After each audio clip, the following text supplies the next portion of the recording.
허락하신 하나님의 말씀은 이사야서 28장 23절로 29절까지 말씀입니다. 너희는 귀를 기울여 내 목소리를 들으라. 자세히 내 말을 들으라. 파종하려고 가는 자가 어찌 쉬지 않고 갈기만 하겠느냐. 자기 땅을 개간하며 고르게만 하겠느냐. 지면을 이미 평평히 하였으면 소의 양을 뿌리며 대회 양을 뿌리며 소맥을 줄줄이 심으며 대맥을 정한 곳에 심으며 귀리를 그 가에 심지 아니하겠느냐. 이는 그의 하나님이 그에게 적당한 방법을 보이사 가르치셨음이며 소의 양은 도릿개로 떨지 아니하며 대회 양에는 수레바퀴를 굴리지 아니하고 소의 양은 작대기로 떨고 대회 양은 막대기로 떨며 곡식은 부수는가? 아니라 늘 떨기만 하지 아니하고 그것에 수레바퀴를 굴리고 그것을 말굽으로 밟게 할지라도 부수지는 아니하나니 이도 만군의 여호와께로부터 난 것이라. 그의 경영은 기묘하며 지혜는 광대하니라. 지금 함께 나누고 있는 본문 이사야서 28장은 대략 4개의 소문단으로 나눌 수 있습니다. 1절부터 6절까지는 하나님의 뜻을 등지고 살아가는 북왕국에 대한 하나님의 화에 대한 선언이고 7절부터 13절까지는 이스라엘의 지식을 가르친다고 하지만 횡설수설하고 있는 제사장들과 예언자들에 대한 조롱입니다. 사마리아 성은 지리적으로 좋은 조건 때문에 풍부한 물질적 여건을 믿고 지나치게 교만하였습니다. 그리고 이사야 선지자가 책망할 정도로 에브라임은 술에 절고 방탕함을 탐닉하였습니다. 교만함과 방탕함으로 주님을 멀리하던 에브라임을 향해 주님께서는 그 도구를 에브라임으로 정하시고 사용하셔서 징계하셨습니다. 2절에 강하고 힘있는 자는 아수르를 의미합니다. 아수르는 하나님 손에 붙들린 진노의 도구, 형벌의 매체가 되었고 하나님의 도구인 아수르에 의해 사마리아는 징계를 받았습니다. 팔레스타인 땅은 대개 8월에서 10월경에 무화과 열매의 수확을 하는데 본문은 여름이 되기 전 맛이 좋은 무화과 열매가 나오자마자 곧바로 소비되듯이 사마리아 도성이 적들에 의해 개걸스럽고도 신속하게 삼켜질 것이라고 말합니다. 이사야 선지자의 예언대로 사마리아의 비옥함과 아름다움은 아수르의 식욕을 돋구는 자극제가 되어 포위된 지 3년 만에 붕괴되고 맙니다. 만일 그들이 하나님께서 선택한 민족답게 하나님의 율법을 준행하며 그 말씀에 순종하는 삶을 살았다면 사마리아는 이방의 도구에 의해 멸망당하지 않았을 것입니다. 그러나 사마리아인들은 하나님의 뜻에 순종하지 않으므로 약속된 안식을 누릴 수 없게 되었습니다. 우리 역시 당신의 자녀들을 끝까지 책임지시는 하나님의 뜻대로 최선을 다해 주님의 뜻에 합한 삶을 살아간다면 주님께서 허락하실 약속될 안식을 누릴 수 있습니다. 그리고 세 번째 단락은 14절부터 22절까지의 말씀입니다. 공평과 공의를 저버린 채 외국과의 동맹을 통해 위기를 해결하려는 예루살렘의 지도층을 향한 심판 예언입니다. 이 부분에서 우리는 두 가지 그림을 그려볼 수 있습니다. 하나는 거짓과 허위로 기초 삼은 건물의 그림이고 다른 하나는 시온의 돌로 기초 삼은 건물에 대한 그림입니다. 전자는 홍수와 채찍이 어우러진 혹독한 재앙이 닥쳐올 때 흔적조차 없이 소멸되어 버리지만 후자는 전혀 요동하지 않으며 견고함을 잃지 않고 안정된 모습을 보여줍니다. 점차로 하나님의 심판이 가까이 오고 있는데 민감하게 하나님의 음성에 귀 기울여야 할 종교 지도자들이 그렇게 하지 않고 있습니다. 21절에 말씀하신 여호와께서 브라심 산에서 일어나시고 기브온 골짜기에서 진노하셨다는 표현은 다윗이 브라심 산에서 전투할 때 그리고 여호수아가 기브온 골짜기에서 전쟁할 때 하나님께서 친히 그 대적들과 싸워주심으로 이스라엘이 승리하도록 해주셨는데 오히려 이번에는 하나님께서 반대로 이스라엘을 향하여 치시겠다고 말씀하시고 있는 것입니다. 이러한 하나님의 경고를 듣고 자신들의 잘못을 회개하고 바른 길로 돌이켰어야 함에도 불구하고 이미 북이스라엘의 백성들은 너무도 오만하고 그 마음이 굳어져 있었기 때문에 하나님의 말씀을 듣지 않았던 것입니다. 그러고는 자신들을 구해줄 나라로 여겼던 애굽과 동맹을 맺지만 결국 이들은 애굽의 도움을 받지도 못한 채 아수르에 의해 멸망당하게 됩니다. 이렇게 선지자 이사야가 회개하라는 하나님의 간절한 메시지를 전하지만 술에 취해 있는 이들은 선지자를 조롱하며 비웃고 있습니다. 당신이 감히 누구를 가리켜 주려는가? 우리가 누구인지 아는가? 당신이 우리보다 많이 안다고 생각하는가? 우리를 가르칠 생각은 품지 말고 차라리 갓난 아이한테나 가서 떠벌려 보아라 라면서 교만하여 하나님의 음성을 듣지 않고 자기의 고집대로 자기의 생각대로 살려고 하였습니다. 이것은 무식한 사람들의 모습이 아니라 이스라엘 백성에게 바른 길을 제시하고 하나님의 말씀을 전하며 가르쳐야 할 사명을 가진 영적인 지도자들의 모습이었다는 것입니다. 그들은 하나님의 말씀에 귀맞고 자기의 생각만을 큰 소리로 외쳤습니다. 하나님의 음성을 분명히 듣고 백성들에게 정확한 하나님의 말씀을 전해야 할 사명을 가진 종교 지도자들이 교만하고 방탕하며 사치하는 삶을 살아가게 되었을 때 그들은 하나님의 진노와 심판의 대상이 되었던 것입니다. 사실 이러한 자들은 하나님의 뜻에 순종하며 하나님께서 허락하시는 참된 안식에 거할 뿐만 아니라 힘들고 어려운 많은 백성들에게 참진 안식을 주며 살아야 하는 것이 본래의 의무임에도 불구하고 그들은 그렇게 살지 못하고 오히려 하나님의 진노의 대상이 되어버린 것입니다. 유다가 살아갈 길은 하나님께로 돌아가는 것이었습니다. 그러나 유다는 하나님께로 돌아가야 함을 망각하고 이방 세력인 아수르와 애굽과 동맹을 맺고 자신의 생각과 방법대로 문제를 풀려고 하였습니다. 이방 세력과 동맹을 맺으면 유다가 영원할 것이라고 믿었기 때문입니다. 이방 세력과 동맹을 맺었던 유다는 결국 강대국 사이의 놀이개로 전락하였고 그런 일에 앞장섰던 지도자들을 향해 이사야 선지자는 그들의 행위를 사망과 언약하였고 스올, 음부와 맹약한 태도라고 비판하였습니다.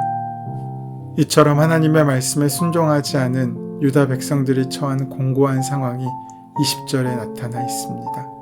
그들은 그릇된 측정으로 인해 뜻하는 바를 이룰 수가 없었습니다. 애국과의 동맹을 통해서 아수르의 공격을 막아보려던 그들의 계산이 잘못되었던 것입니다.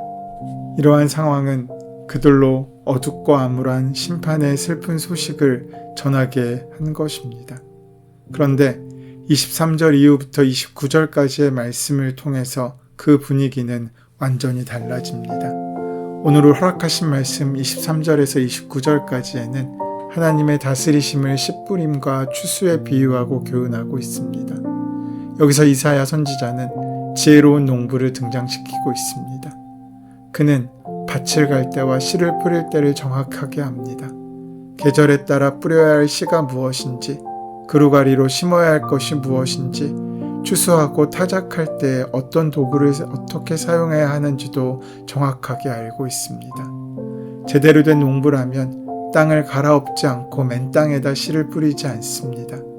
만일 그렇게 했다면 그 씨는 어떻게 될지 불보듯 뻔한 일입니다. 그 씨가 아무리 튼튼하다고 할지라도 새들이 와서 먹어버리든지 바람에 날려가든지 뿌리를 제대로 내리지 못해 말라 죽을 것입니다. 그래서 참된 농부는 씨를 뿌리기 전에 그 땅을 먼저 갈아엎습니다. 제대로 된 농부라면 땅을 갈아엎고서 씨를 뿌리지 않는 농부는 없습니다. 씨를 뿌리고 가꿔야 결실을 맺을 수 있음을 알기 때문입니다. 농부가 밭을 갈아엎었다고 해서 아무 곳에나 아무 씨를 막 뿌리지 않습니다. 농부는 갈아엎은 밭에 소회양과 대회양을 뿌린다고 합니다. 이것들은 미나리과의 식물인데 일종의 깨인 것으로 알려져 있습니다. 그리고 이것들은 도리깨나 수레바퀴로 타작하지 않는다고 합니다. 만약 그렇게 한다면 이것들은 강도가 약하기 때문에 짓이겨지고 말기 때문입니다. 또한 소맥은 밀을, 대맥은 보리를 뜻하며 귀리도 볕과의 식물입니다. 이것들은 수레바퀴를 굴려서 타작을 한다고 합니다. 이렇게 타작하기 위해서는 여러 식물을 섞어서 심지 아니하고 각자의 자리에 심는 것은 두말할 필요가 없습니다. 각자마다 개성이 있고 각자마다 키우고 추수하는 방법이 다르기 때문입니다. 이것은 열매를 맺고 추수하기 위해서 밭을 갈아엎고 구별해야 될 이유가 무엇인지를 우리에게 보여줍니다. 이사야 선지자는 이러한 농부들의 지혜를 앞에 언급된 종교 지도자들의 허위의식과 대조하고 있습니다. 그런데 성경은 농부들의 지혜조차 만군의 주님께서 가르쳐 주신 것이라고 말합니다. 주님은 충실한 농부들의 예를 통해 하나님의 섭리를 설명하고 있으십니다. 하나님의 뜻은 어려운 것도 아니고 비밀스러운 것도 아닙니다. 또한 특별한 사람들에게만 알려진 신비로운 것도 아닙니다. 그 마음을 열면 누구라도 알 수 있습니다. 믿음이란 하나님의 생각과 지혜를 인정하는 데서 시작됩니다. 내 뜻을 관철시키기 위해 하나님을 동원하는 것은 믿음이 아닙니다. 귀를 기울여 주님의 목소리를 듣는 사람, 주의 깊게 말씀을 듣는 사람은 삶이 아무리 어려워도 절망에 빠지지 않습니다. 삶이 공고할수록 우리 마음을 하나님께 내려놓고 그 말씀에 귀를 기울여야 합니다. 이러한 하나님의 말씀을 잘 듣기 위해서는 먼저 우리 속에 가득 차 있는 소음으로부터 조금 떨어져야 합니다. 가끔은 일상의 자리에서 벗어나 보아야 자신의 삶의 실상을 볼 수 있습니다. 성경은 온통 떠나라는 말과 따르라는 말로 가득 차 있습니다. 믿는 사람들에게 있어서 떠남과 따름은 둘이 아니라 하나입니다. 아브라함을 비롯한 믿음의 조상들은 익숙하던 세계를 벗어나 낯선 세계로 들어간 사람들입니다. 그들은 이전에 자신들이 갖고 있던 정착 생활의 편안함보다는 하나님의 뜻을 따라 힘들고 어렵지만 떠도는 삶을 선택했습니다. 먹고 살기 위해 떠도는 것처럼 보였지만 그들은 이르는 곳마다 하나님의 아름다우심을 그 삶으로 증거했습니다.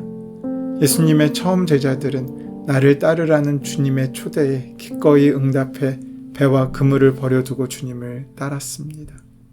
오늘 본문의 말씀은 이렇게 마무리됩니다. 29절에 이도 만군의 여호와께로부터 난 것이라 그의 경영은 기묘하며 지혜는 광대하니라. 농부가 농사를 지을 수 있는 것은 하나님께서 지혜를 주셨기 때문이라고 정리합니다. 이 비유를 들려주신 것은 학문적으로 깊지도 않고 세상의 물정도 잘 모르는 농부도 하나님께서 주신 지혜로 말미암아 땅을 어떻게 기경해야 하는지를 알고 여러 씨앗을 어떻게 어디에 뿌려야 하는지도 알고 추수하는 방법을 달리하여 거둘 줄도 아는데 유다의 지도자라는 자들이 영적인 지도자라고 하는 사람들이 오만하여서 하나님을 신뢰하지 않고 눈에 보이는 강대국을 믿는 어리석은 그 모습을 지적하고 있는 것입니다. 오늘 본문은 이렇게 사마리아와 유다의 지도자들의 영적으로 우매함을 지적하고 있습니다. 나라를 망하는 길로 몰고 갔던 사람들이 농부와 같은 사람들이 아니라 영적인 지도자들이 영적으로 삶으로 타락함으로 말미암아 자신뿐만 아니라 그 민족도 비극적인 결말을 맞았던 것입니다. 하나님은 각 사람에게 태초에 계획하신 대로 적절한 때에 적절한 열매를 맺을 수 있도록 돌보시는 분이십니다. 하나님의 진실한 마음은 우리를 심판하고 멸망하게 하시는 것이 아니라 끝까지 우리를 향해 사랑을 베푸시며 우리가 온전한 하나님의 자녀로 서기를 원하고 계시는 바로 그 마음이 본심입니다. 우리가 심는 씨앗이 죽은 씨가 아니라면 우리가 믿음으로 그 씨를 뿌릴 때 그 씨앗 가운데 생명이 움틀 날이 반드시 올 것입니다. 우리의 믿음은 그날을 신뢰하며 기다리는 것입니다. 믿음의 사람들은 척박한 세상에 씨를 뿌리는 사람들입니다. 우리는 그 사명으로 부름받은 사람들입니다. 예수님께서는 우리들에게 너희는 세상의 빛이다라고 말씀하셨습니다. 우리가 어떤 자리에 있든지 세상에서는 영적인 사명을 가진 지도자들인 것입니다. 우리가 세속적 가치관을 의지하지 아니하고 하나님을 신뢰함으로 우리가 있는 가정과 삶의 자리를 온전히 밝히는 삶을 산다면 그것이 우리를 살리는 길이고 우리 가정을 새롭게 하는 길이며 어두움에 갈 바를 몰라 하는 이 시대를 밝히는 일입니다. 우리는 추수하는 일꾼인 동시에 파종하는 사람으로 부름받았습니다. 이 귀한 사명에 참된 기쁨이 더해져 복된 열매를 가득 맺는 믿음의 일생을 살아가는 저와 여러분 되시기를 소원하고 축원합니다. 은혜의 주님, 언제나 하나님의 말씀을 두려움으로 받게 하시고 그 말씀이 결국 우리에게 기쁨의 열매가 되게 하여 주시옵소서. 예수님의 이름으로 기도드립니다. 아멘. 이제 오늘 이 아침 우리에게 허락하신 오늘 본문의 말씀이 지금 나에게 말씀하고자 원하시는 하나님의 은혜를 만나는 귀한 시간이 되기 위하여 오늘 본문을 깊이 묵상하시고 함께 기도하는 시간 가지도록 하겠습니다. 함께 기도합니다.